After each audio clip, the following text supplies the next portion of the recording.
buceta que há em mim sauda a buceta que há em você. Oi, gente, tudo bem? Meu nome é Isabela Nascente e eu sou uma Pandora. Meu filho tá falando que eu tô falando muito palavrão. Aí eu falei pra ele assim que, meu filho, eu não tô falando palavrão, eu tô falando buceta. Aí ele, mas isso é palavrão. Aí eu falei assim, não, não é palavrão. Segundo a Wikipédia, buceta é uma pequena caixinha onde se guarda fantasias. Essa definição realmente... Hoje eu vim contar uma história que é importantíssima da gente contar aqui nesse canal, que é para reforçar e dizer que essa personagem que vem dessa caixinha, ela tinha a representação de uma pessoa que tinha nome, teve toda uma história, e é essa história que eu vou contar um pouquinho para vocês, tá bom?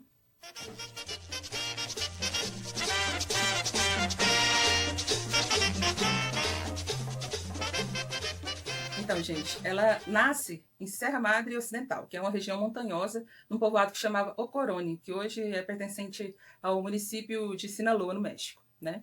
Ela nasce em 1834, segundo o John Bordson, que é esse médico que fez um livro e falou sobre a história dela. Ele fala que, ao que parece, ela nasce em 1834, né? Por quê? Porque toda a história dela, ela é muito nebulosa ainda, né? Então, a gente não temos muitos registros para saber o que aconteceu de fato na infância e na adolescência, né? Porque o que acontece? Júlia Pastrana, ela tinha uma característica física que determinou muito a vida dela. Ela tinha duas doenças distintas. Ela tinha hipertricose congênita e tinha hiperplasia gengival. O que é a hipertricose? A Júlia, quando ela tinha mais ou menos uns 6, 7 meses de gestação, a criança ela vai... a pele vai desenvolvendo pelinhos, né, que é para proteção, para proteger, né, a criança. Então, o que é a hipertricose? Esses pelos que deveriam cair antes do neném nascer, eles não caem. Então, esse é um tratamento. Essa doença é conhecido vulgarmente assim como síndrome do lobisomem. Acho que aí vocês já devem ter ouvido falar. A hiperplasia gengival era um inchaço nessas gengivas, né? Então ela tinha uma boca projetada para frente, assim. Todas essas características que o corpo da Júlia tinha fizeram ela fatalmente entrar numa manifestação cultural que durante o século XIX, ali, por mais de 100 anos, ali,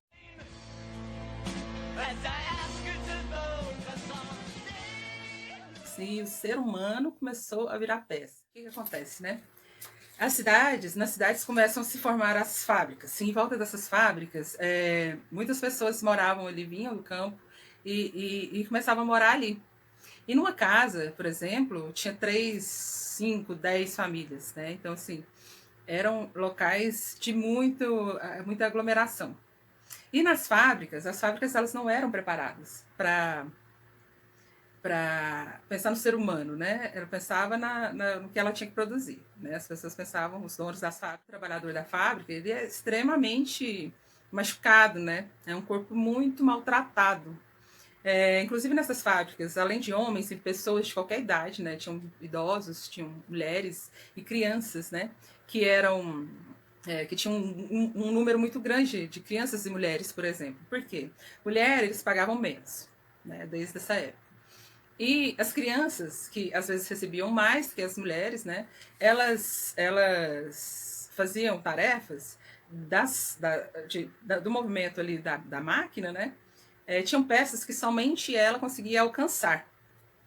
Então, agora você pensar uma criança trabalhando numa fábrica, o que foi o resultado, assim, gente, que tem fotos de crianças num pátio, por exemplo, fotos de amputados, e um pátio cheio de crianças que tiveram seus corpos maltratados dessa forma, né?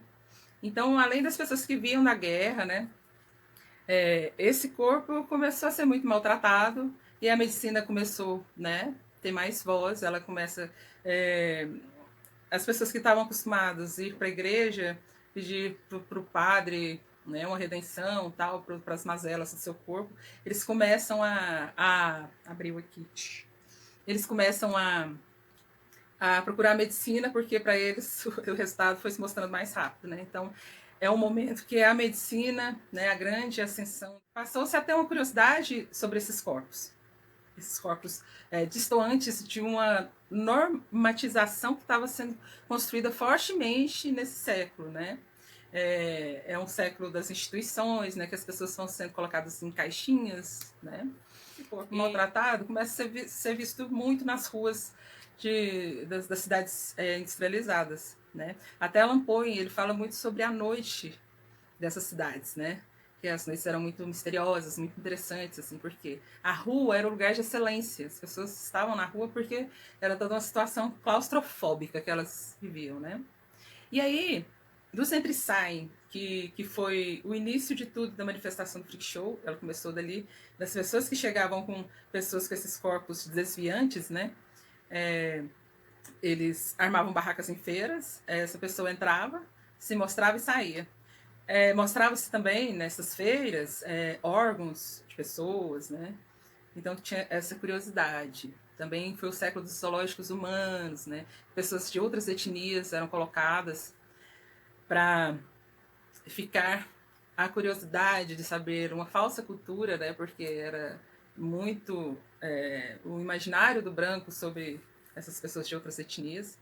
Então foi esse século de curiosidade e de essa situação claustrofóbica que o ser humano trabalhador vivia. Então, por isso, né, teve essa sessão assim do freak show. Ele começa assim como atração secundária, né? E essa cultura do freak show, né? Tem até um filme aí do Rei do Show que fala, né, de um o Bauman, que foi um cara que ele pegou todo esse. Ele sacou assim, o que fazia as pessoas ficarem curiosas, o que as pessoas queriam ver, que esses corpos, essas etnias, os animais exóticos, né, considerados exóticos pela época, assim, e os freak shows, assim, né, essas pessoas tidas como anormais. Né? Ela vai para a casa de um governador de Sinaloa, de um ex-governador de Sinaloa. E lá ela vira uma copeira de luxo, né? Então ela fica se preparando para ter essas aparições, né? Nos eventos do governador. E também, né?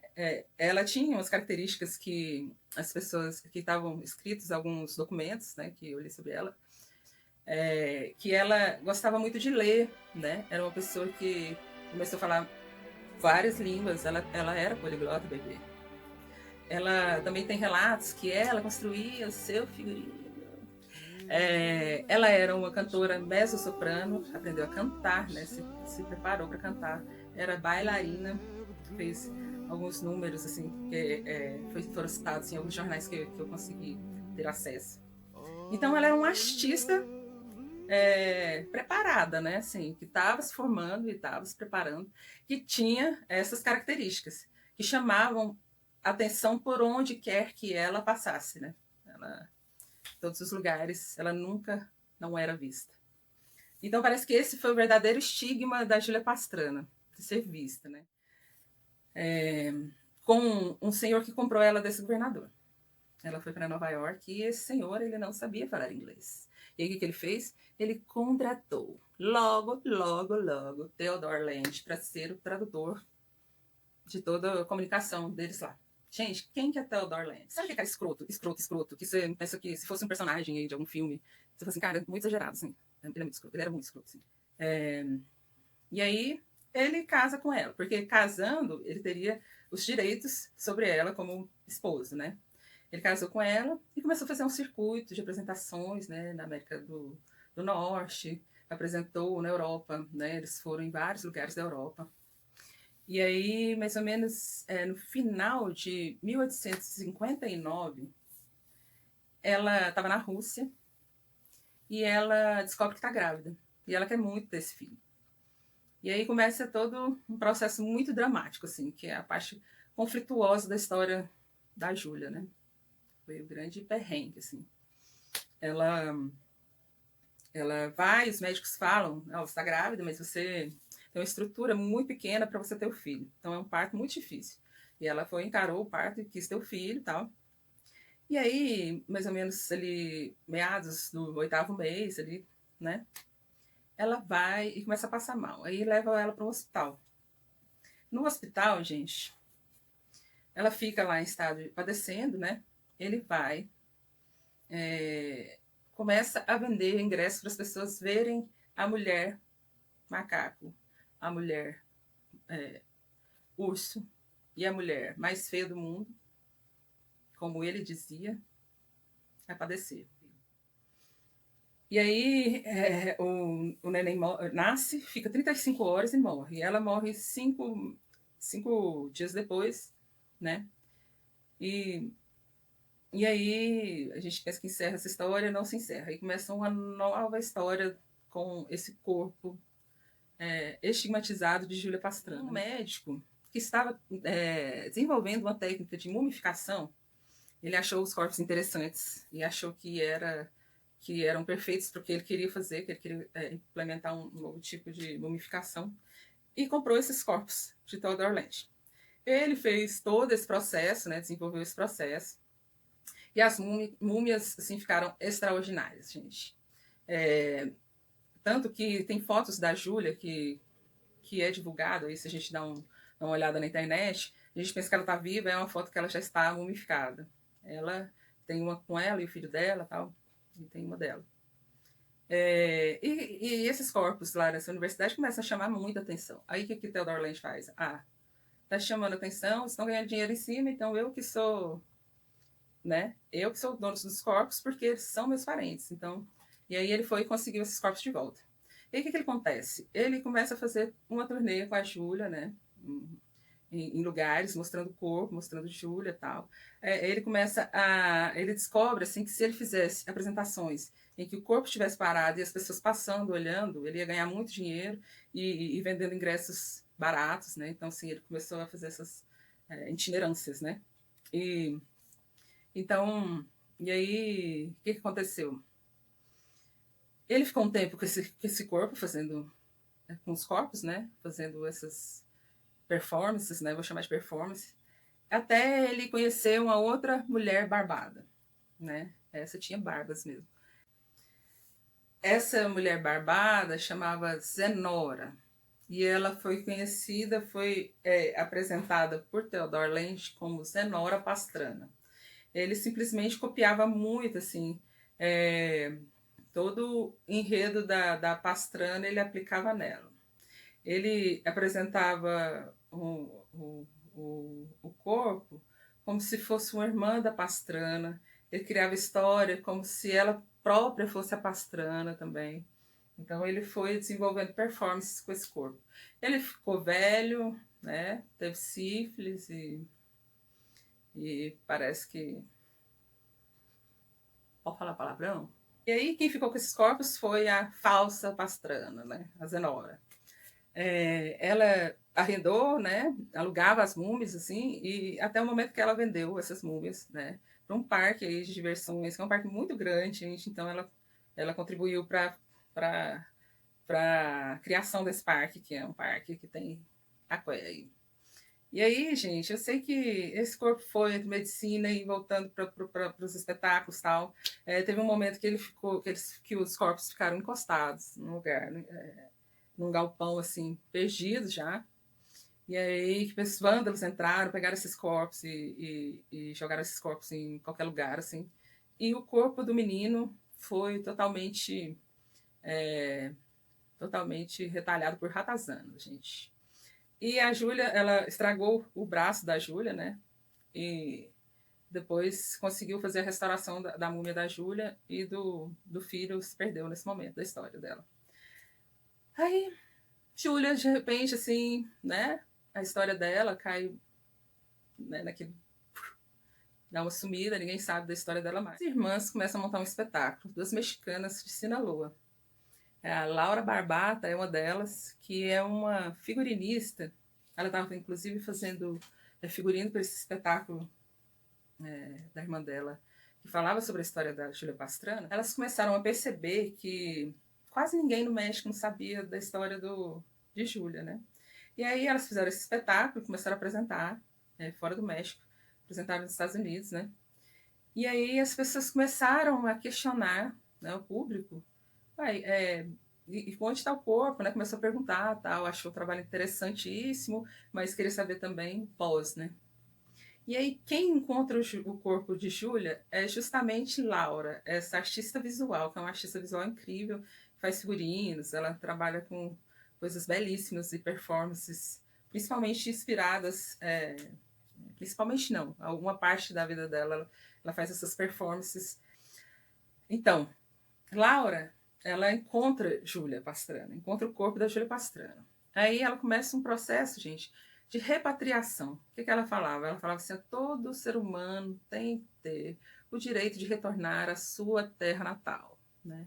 Essa artista, então, ela tinha o direito de retornar para o México. E não foi um processo fácil, né? Teve resistência da universidade que o corpo da Júlia estava. E detalhe, ela não estava assim num lugar muito bem guardado. Governos, conversas e negociações do governo de Sinaloa com as pessoas que estavam em posse de Júlia, né? Então foram 10 anos, gente, 10 anos de muitas coisas aí envolvidas, né? E em 2013, gente, que é o ano que eu conheço a história dela, foi o ano que eu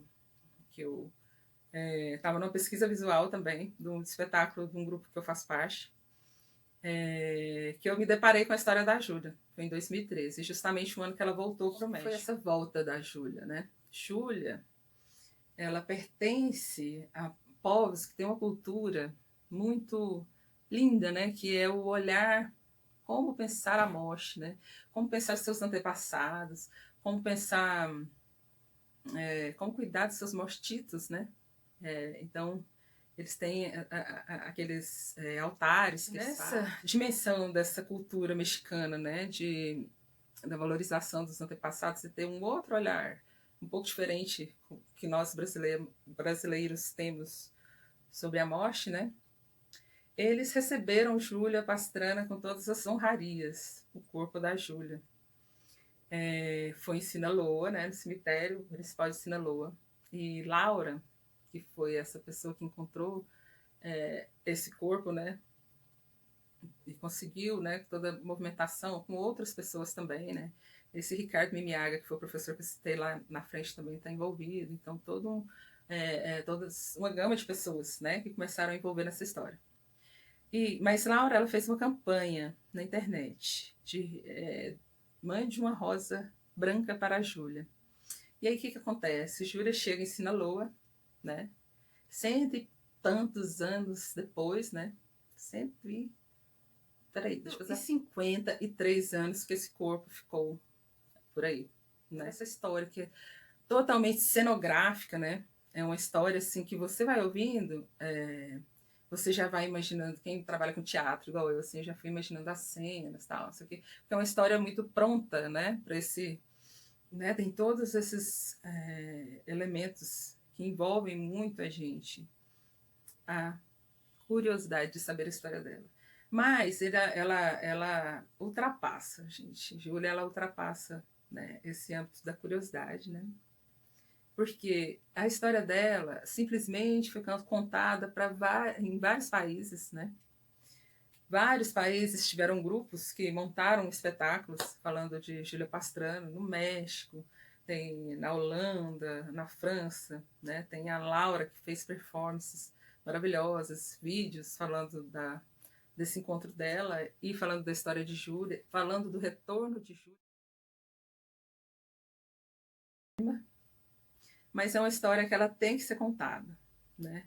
Porque ela vai de encontro ao seu olhar. É o momento que você vai pensar, né? Assim, como que é o meu olhar para o diferente, né?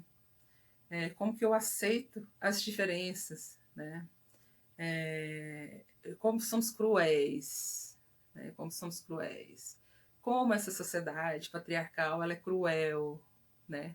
Com as mulheres e com mulheres deficientes e com mulheres com corpos desviantes, né? Fora de um padrão de beleza que estava lá se, né, fortalecendo no século XIX, né? Então, assim, como esse padrão tinha que ser fortalecido, né? Que é uma característica, assim, da estética do grotesco, assim, para esse padrão de beleza do belo, né? ser estabelecido começa a explorar, a se mostrar o que para uma sociedade, para uma pessoa, né, para um ser, pode ser visto como um erro, né? Então, é uma história que ela nos atravessa, nos faz ver, nos faz sentir e a gente pensa nas nossas artistas, né, antepassadas, que, como Júlia Pastrana, abriu caminho para a gente estar fazendo um projeto como esse da Pandora, né? As Pandoras. Estamos aí em cena, tentando exaltar a nossa liberdade de ser mulher, exaltar os nossos corpos, né? Corpos livres e as pessoas que passaram aí para a gente estar aqui. Então, eu dou um viva a história de Júlia Pastrana, o cachorro não para de latir. Um viva a história de Júlia Pastrana, e que a história dela seja contada e sempre traga reflexão e transformação, tá, gente? Então, um beijo, galera. Essa foi mais uma história bucetuda de Júlia Pastrana. Até o próximo vídeo.